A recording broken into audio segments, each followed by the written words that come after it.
Good morning. It's Vijay here. Welcome to yet another episode of Pre-Market Commentary.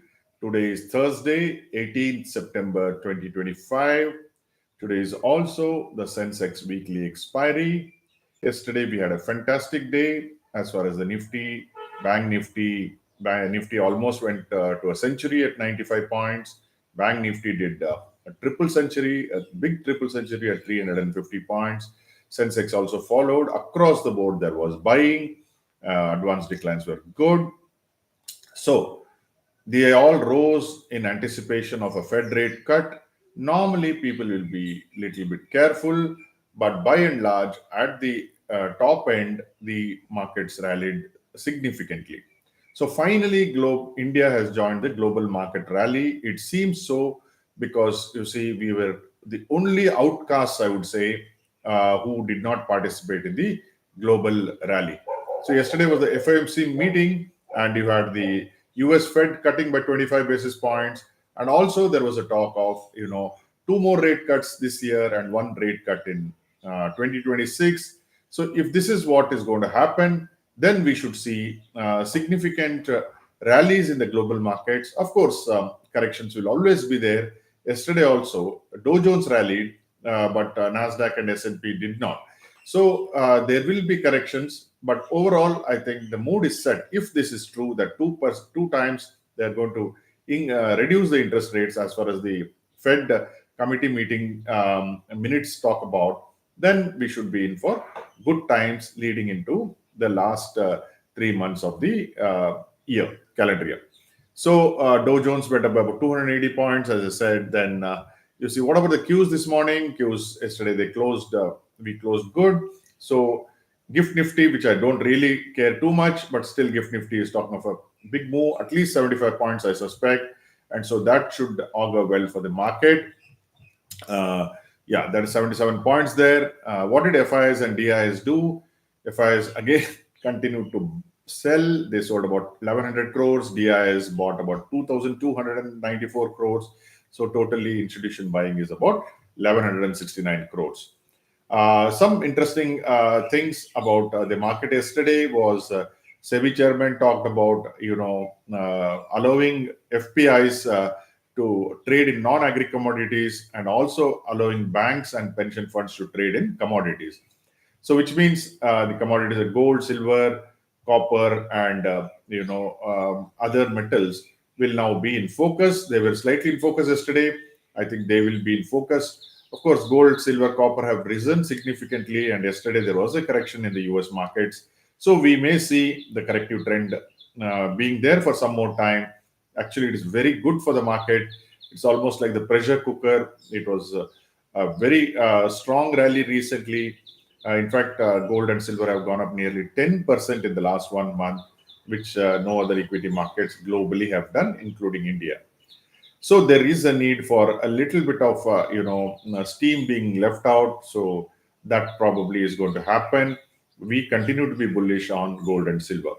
So there are some other economics, market economics data. CLSA talks about GST reduction could boost the GDP growth by about 50 basis points.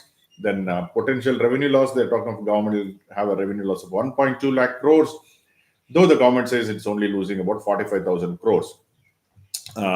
Then Macquarie's India strategy, for instance, talk of about six core liquid ideas, which are M&M, Bharti, Airtel, TCS, HDFC Bank, Trent are the ideas. Then some tactical ideas are there like Reliance, JSW Steel, Dixon, Havells, and Bandhan Bank. Then there are six rising stars, which they talk of Tata Communication, and L&T Tech, Delivery, AB Capital, Lemon Tree, and IRCTC. So these are the stocks to watch. Then we have Bandhan Bank. It sold about 15 crores shares of Yes Bank.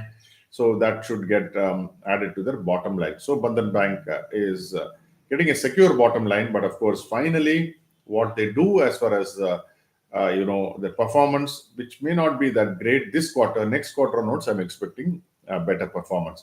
Biocon has got some USFDA approval. Biocon keeps getting these USFDA approvals.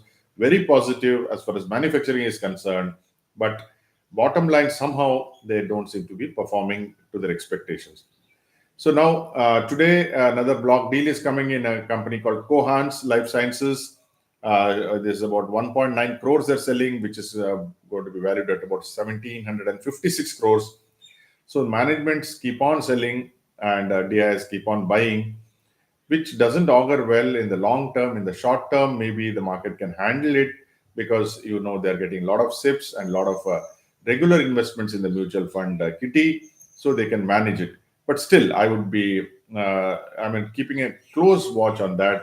There is a talk of Vari Energy is also selling a significant amount either today or tomorrow. We don't have confirmation yet, but that also is adding to this. Promoters are selling and getting away from the market because the retail investors are pumping money into the mutual funds. Yesterday there was an interview, PNB Housing, PNB, where they talk good things about PNB Housing also. So the PNB Housing, the new MD will come in the next 2 weeks, and Morgan Stanley has raised the target of PNB Housing to about 1100, and they've put an overweight.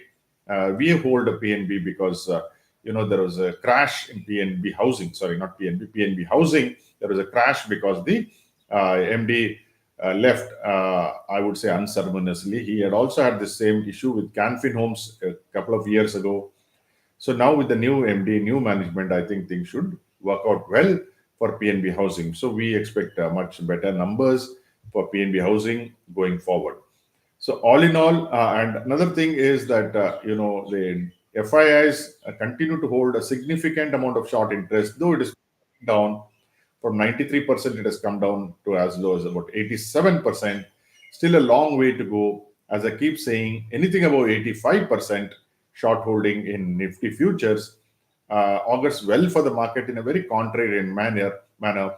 So we should not worry too much on the negativity right now. Things are looking positive now.